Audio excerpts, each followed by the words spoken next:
कुछ मुद्दे हैं जो पिछड़ा वर्ग से संबंधित है। आप सब जानते हैं कि भारत जोड़ो यात्रा में राहुल गांधी जी की जो पॉपुलैरिटी बढ़ी और जिस तरीके से उनका ग्राफ बढ़ा देश के अंदर, और जो नफरत की दीवार थी और जो भाईचारा जो उन्होंने कायम किया और जो प्यार की बात की उन्होंने, भाईचारे के सौहार्द की बात करी, और श्रीनगर में जाकर, कन्याकुमारी से श्रीनगर जाकर जो उन्होंने तिरंगा झंडा फहराया, और वहाँ का जो नौजवान है खुद तिरंगा झंडा अपने हाथ में लेके और तिरंगा झंडा जो फहराया, उसके बाद जो भारतीय जनता पार्टी में एक खलबली सी, एक तरीके से हड़बड़ाहट सी होगी कि जिस व्यक्ति के ऊपर हमने लाखों रुपए, करोड़ों रुपए, अरबों रुपए लगाए थे और उसकी इमेज को खराब करने की हमने बात की थी, उसने इस यात्रा के द्वारा जो पसीना बहाया उन्होंने 4000 किलोमीटर का, उससे जो है उसके उलट जो है ये पता लगा कि ये तो बहुत ही मजबूत और एक मजबूत इरादे वाला व्यक्ति है। ये सारा मामला शुरू हुआ 7 फरवरी को, जब राहुल गांधी जी ने पार्लियामेंट के अंदर अडानी जी के रिश्ते के बारे में उनसे पूछा कि आपका उनका रिश्ता क्या है, आप कितनी बार विदेश गए उनके साथ, और जिस कंट्री में गए वहां पर आपको कॉन्ट्रैक्ट मिला नहीं मिला, आप उनके साथ एयरप्लेन में बैठकर कितनी बार गए आप वहां, और ये भी पूछा कि आपके प्राइम मिनिस्टर ऑफिस से ऑस्ट्रेलिया, श्रीलंका वगैरह इन देशों में जाकर सिफारिश जो की गई कि इनको एनर्जी में, रोड्स में, माइंस में, इन सब चीज जो डिफरेंट कॉन्ट्रैक्ट्स हैं, रोड्स हैं, ऑयल है, एनर्जी है, इनमें जो कॉन्ट्रैक्ट मिले उसके लिए आप लोगों ने सिफारिश करी या ना करी, इसके बारे में वो जवाब चाह रहे थे। लेकिन जो है जो भी उन्होंने बात कही वो एक्सपंज कर दी, और वो जो बातें पार्लियामेंट के इतिहास में कभी ऐसा नहीं हुआ कि 2/3 ऑफ दी जो आपकी स्पीच है उसको एक्सपंज कर दे। ये टोटली लोकतांत्रिक था। और उन्होंने विदेश में जाके क्या कहा था? यही तो कहा था कि लोकतंत्र खतरे में है। आप बताइए, देश का एक गृह मंत्री ये कह दे कि भाई जो उपद्रवी हैं उनको उल्टा लटका दूंगा, ये नहीं कि आप जुडिशरी का भी काम करने लग जाएंगे क्या?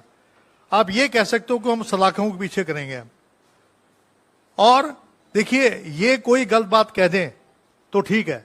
अब जैसे उन्होंने बेटी पढ़ाओ कह दिया, अगर कोई और कह देता तो मेरे ख्याल से इस मामले का कोई कल जाकर जो है कोर्ट में चला जाए और इनके खिलाफ जो है एक केस डाल दे। तो मेरा ये कहना कि मेन मुद्दा हमारा है ओबीसी के बारे में। तो ये 7 फरवरी को जब उन्होंने ये लोकसभा में मामला उठाया, तो आपको बताऊंगा कि 13 अप्रैल 2019 को राहुल गांधी जी ने कोलार में एक भाषण दिया था, और 16 अप्रैल को वहां के एक विधायक थे पूर्णेश मोदी, जिन्होंने सूरत में शिकायत कर दी, और 7 मार्च को शिकायतकर्ता अपने ही केस पे और जो कि स्टे ले लेता है। अभी स्टे क्यों लेता है? क्योंकि उसको लगता है कि जिस कोर्ट में मैंने एक केस डाल रखा है वहां पर उसको जो है जो फायदा मिलना चाहिए था, जो वर्डिक्ट मिलना चाहिए था, उसके मुताबिक नहीं हो रहा है, इसलिए उसने स्टे वापस ले लिया। कभी ऐसा हमने तो इतिहास में सुना नहीं कभी कि आप अपने केस को वापस ले लें। उसके बाद जो है, जब 7 फरवरी को राहुल जी ने ये जो मैंने आपको सारी बातें बताई जिसकी भूमिका मैंने बनाई थी, उसको लेकर जब ये बात करते तो 16 फरवरी को वो स्टे अपना वापस ले लेता है। और देखिए 17 फरवरी को ट्रायल शुरू हो जाता है। साहब, इतना तेज तरार वर्डिक्ट आना, और 23 मार्च को राहुल गांधी जी को दोषी ठहराकर जो मैक्सिमम जो लिमिट होती है 2 साल की मानहानि की, वो उनके ऊपर जो है डाल दी जाती है। उसके पीछे एक षड्यंत्र था कि उनकी जो है सदस्यता खत्म करना चाहते थे। उनकी जो है वो चाहते थे कि ना तो वो पार्लियामेंट के बाहर बोल सके, मशाल यात्रा बाहर लेके जाए तो वहां रोक देते हैं, अगर आप पार्लियामेंट में जाएं तो वहां रोक देते हैं, प्रेसिडेंट के पास जाएं तो वहां रोक देते हैं। तो उनकी आवाज को दबाने के लिए ये सब काम किया गया। उसके बाद जो है 24 मार्च को उनकी जो है सदस्यता जो है स्पीकर साहब समाप्त कर देते हैं, जबकि 1 महीने का समय था। तो मेरा ये कहना है कि इनका ये कहना कि साहब जो है ओबीसी को जो है राहुल गांधी जी ने वहां पर जो है मोदी और ओबीसी को गाली देकर कर्नाटका कोलार में ये बात आपने कही, तो मैं पूछना चाहता हूं क्या नीरव मोदी, ललित मोदी क्या बैकवर्ड क्लास से हैं? अगर वो बैकवर्ड क्लास से नहीं है तो ये तो अपमान हमारा हो रहा है बैकवर्ड क्लास वालों का, कि हमें आप बता रहे हैं कि ये तो उल्टा जो है चोर कोतवाल को पकड़ने की बात है। यानी कि आप, इसका मतलब ये है कि मोदी एक टाइटल है, और मैं कहता हूं कि आदमी कर्म से होना चाहिए। ओबीसी के लिए इस सरकार ने पिछले 9 साल में कोई भी ऐसा काम किया हो, मैं आपको बता सकता हूं। हमारी जो 1932 में पूना पैक्ट हुआ, तब रिजर्वेशन के बारे में बातचीत शुरू हुई कि बैकवर्ड क्लास को रिजर्वेशन मिलना चाहिए। पंडित नेहरू जी ने ओबीसी कमीशन 1953 में उसको कॉन्स्टिट्यूशनल राइट दिया, और पहली बार ओबीसी को 1977 में कांग्रेस की गवर्नमेंट थी उत्तर प्रदेश में, जब उनको रिजर्वेशन का हक दिया गया।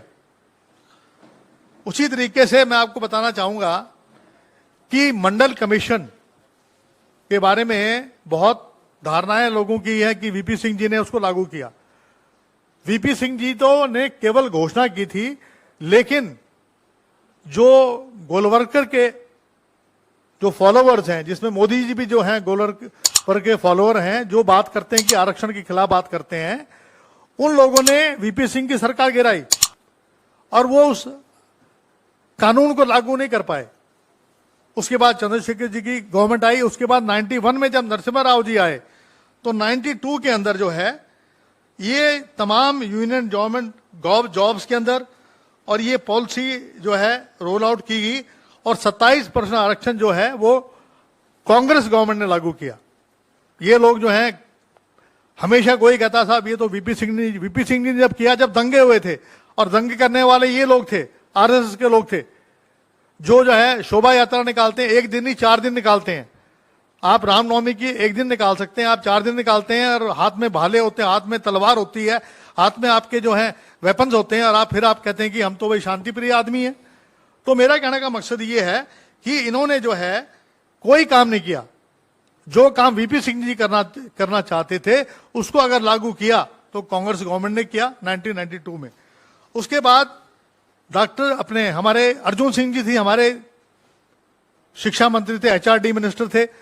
2006 के अंदर जो 27 रिजर्वेशन दिया हायर एजुकेशन के ऊपर 2006 में, वो भी यूपीए गवर्नमेंट ने दिया।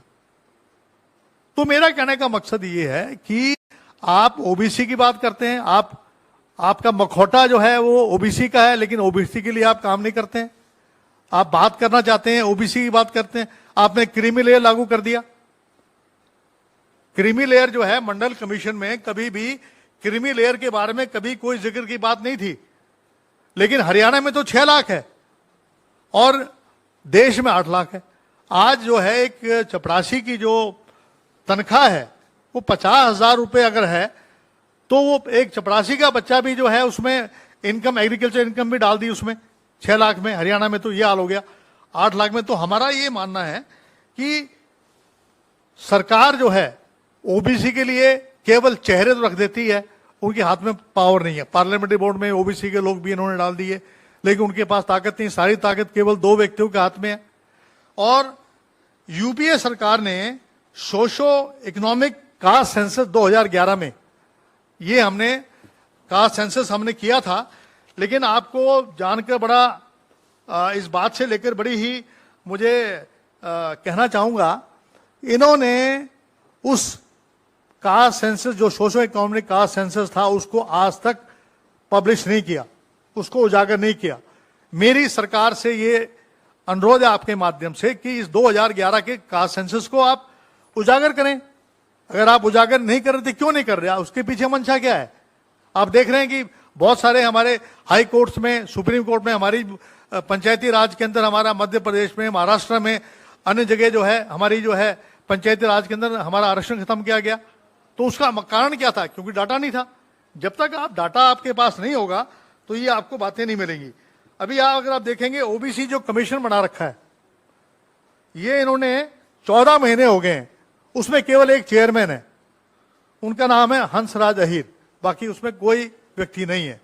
एसोसिएट प्रोफेसर आप लगा लीजिए, एसोसिएट प्रोफेसर अगर आप लगाएंगे तो अगर आप देखेंगे कि जितनी भी यूनिवर्सिटीज हैं, क्योंकि मार्च 2020 के अंदर सुप्रीम कोर्ट ने हायर एजुकेशन में जो हमारा आरक्षण था, क्योंकि कास्ट सेंसस नहीं हुआ, इसलिए जो आरक्षण था हायर एजुकेशन में वो समाप्त कर दिया।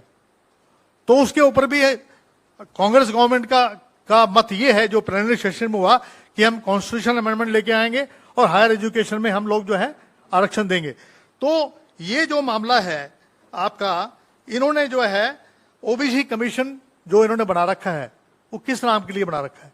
जब आप कोई फैसला नहीं ले पा रहे हैं, जब आपके मेंबर्स आपके पास नहीं है, तो उसमें आप क्या कर रहे हैं कार्रवाई? फिर मैं बताना चाहूंगा कि जो सबसे बड़ी बात यह है, अभी हमारा प्लेनरी सेशन हुआ था, अभी हमारा प्लेनरी सेशन हुआ रायपुर के अंदर, जिसमें कुछ चंद बिंदु हैं, मैं आपके केवल 10 मिनट और लूंगा मैं।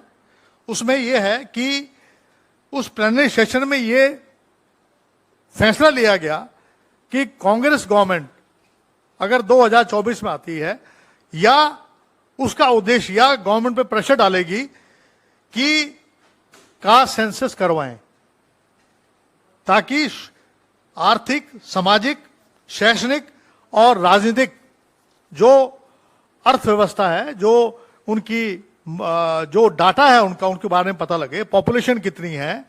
आफ्टर ऑल जो है ये सुप्रीम कोर्ट, हाई कोर्ट क्या मांग रहे हैं? डाटा मांग रहे हैं। कहते हैं डाटा नहीं है, ये एक कमीशन बना देते हैं, उसमें मेंबर डाल देते हैं नॉन ओबीसी, वो अपने हिसाब से जो है अभी 8% आरक्षण हमारे यहाँ पंचायती राज में हरियाणा में किया केवल, जबकि हमारा 27% बनता है। तो मैं कहता हूं कि भी आपको 2022 में कास्ट सेंसस करना चाहिए था, तो आपने कास्ट सेंसस क्यों नहीं कराया? अगर कांग्रेस सरकार बनती है तो हम कास्ट सेंसस करवाएंगे 2024 में। जो भी स्वरूप होगा, कांग्रेस जो है, क्योंकि राहुल गांधी जी ने जिस तरीके से विपक्ष को इकट्ठा कर रहे हैं, आज एक धुरी बन रही है कांग्रेस पार्टी।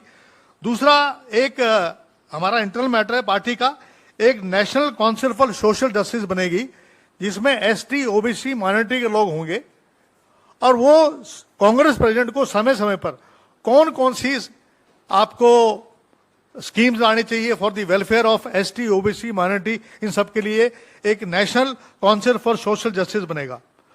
दूसरा जो है, आप देखेंगे कि ओबीसी का कोई डिपार्टमेंट नहीं है। हम सरकार से मांग करेंगे ओबीसी का डिपार्टमेंट बनाओ, और हमारे प्लेनरी सेशन में ये हमने फैसला लिया है कि जहां भी हमारी सरकार होगी वहां, जैसे हमारा महाराष्ट्र में हमारी ओबीसी डिपार्टमेंट है, अशोक गहलोत जी से मेरी बात हुई थी, वो कहते हैं मैं भी ओबीसी डिपार्टमेंट बनाऊंगा मैं, तो ओबीसी डिपार्टमेंट अलग से बनेगा, ताकि उसके लिए बजटरी जो एलोकेशन है और जो स्कीम्स अलग हो, हमें एससी एसटी के साथ लगा दिया जाता है, जिससे ओबीसी को जो कुछ मिलना चाहिए, बजट जो मिलना चाहिए वो नहीं मिलता है। और प्राइवेट सेक्टर में भी हम एससी एसटी ओबीसी को भी हम स्थान देंगे, जिसके बारे में हमारे प्लेनरी सेशन में ये बात लिया गया। एक और जो सबसे बड़ी जो फैसला लिया गया, जिसके बारे में मैं समझता हूं 33% जो आरक्षण जो महिलाओं को विधानसभा और आपके इसमें लोकसभा के अंदर और राज्यसभा के अंदर 30% जो महिलाओं के लिए आरक्षण है, हम सरकार पर दबाव डालेंगे कि आप 33% में एससी, एसटी, ओबीसी और माइनॉरिटी का भी हिस्सा होना चाहिए। उसमें केवल जनरल के लोग नहीं होने चाहिए। जिस अनुपात में हमारी पॉपुलेशन है, उसी अनुपात में एसटी, ओबीसी, जिसके ऊपर मुलायम सिंह जी हैं, लालू प्रसाद यादव हैं, चाहे डीएमके है, स्टैलिन है, बहुत कि जो सब लोग ये चाह रहे थे कि ओबीसी, एसटी, माइनॉरिटी के लोग आने चाहिए, तो हमने अपना स्टैंड बदला है। हम चाह रहे हैं कि अब उसके अंदर जो है इनकी भी भागीदारी हो। इसके अलावा मैं बताना चाहूंगा कि जो हमारा क्रीमी लेयर है, जो हमारा क्रीमी लेयर है, इसके बारे में हम चाहेंगे कि इसकी लिमिट कम से कम 12 लाख की जाए, ताकि जो है लोग इसमें जो ओबीसी की जो क्रीमी लेयर है, जो जॉब्स और इसमें रिजर्वेशन के लिए अन्य बातों में, और एक हमने जो प्राइवेट हायर एजुकेशन है उसके बारे में हम जो 93rd कॉन्स्टिट्यूशनल अमेंडमेंट जो पास हुआ था बाय यूपीए गवर्नमेंट और बाद में उसके ऊपर स्टे दे दिया था। देखिए, स्टे देने के बाद हम चाहेंगे उसके ऊपर एक अमेंडमेंट आए दोबारा से और ये सरकार अमेंडमेंट लेके आए ताकि हायर एजुकेशन में जो हमारा आरक्षण खत्म कर दिया गया है उनको आरक्षण मिले। देखिए, सबसे बड़ी बात यह है ईडब्ल्यूएस इंदिरा सानी केस में 9 कॉन्स्टिट्यूशनल बेंच थी जिसने ये आदेश दिया था कि 50% की लिमिट को आप क्रॉस नहीं करेंगे। 50% में आपका आरक्षण रहेगा एसटी, ओबीसी, माइनॉरिटी और इनका। लेकिन ईडब्ल्यूएस जब लागू किया वो 5 बेंच ने किया, उसको ओवर रूल करके और 10% आरक्षण दे दिया तो 60% हो गया। झारखंड में और छत्तीसगढ़ के अंदर ये कहते हैं हम ओबीसी के हितैषी हैं और हम लोग ओबीसी को गाली देते हैं। तो अब ये बताइए कि जो गवर्नर है उसने किसके आदेशों के ऊपर, जो झारखंड ने और छत्तीसगढ़ ने 27% आरक्षण वहां जो ओबीसी के लिए किया है, उसको 6 महीने से क्यों लिए बैठे हैं अपने पास? मेरा जो है प्रधानमंत्री जी से भी और गृह मंत्री जी से भी ये कहे कि आप गवर्नर को आप बात करिए या प्रेसिडेंट ऑफ इंडिया कहे कि वहां पर जो आप आरक्षण लागू करिए।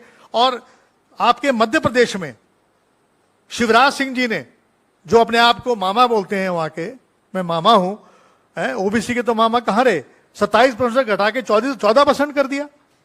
भैया, जब 10% जब आपने एक लिमिट ही क्रॉस कर दी आपने, अब कोई लिमिट थोड़ी ना है। अब तो जब आपने एक सुप्रीम कोर्ट की बेंच ने एक डिसीजन दे दिया 60% हो गया, हमारी पार्टी ने फैसला लिया है कि ईडब्ल्यूएस में भी हम एसटी, ओबीसी, माइनॉरिटी को भी हम जगह देंगे। ये हमारी पार्टी का ये सैद्धांतिक रूप में ये बात को माना है। इसके अलावा जो हमारा रिजर्वेशन है पंचायती राज के अंदर, वो जो है पूर्ण रूप से आरक्षण नहीं दिया जा रहा।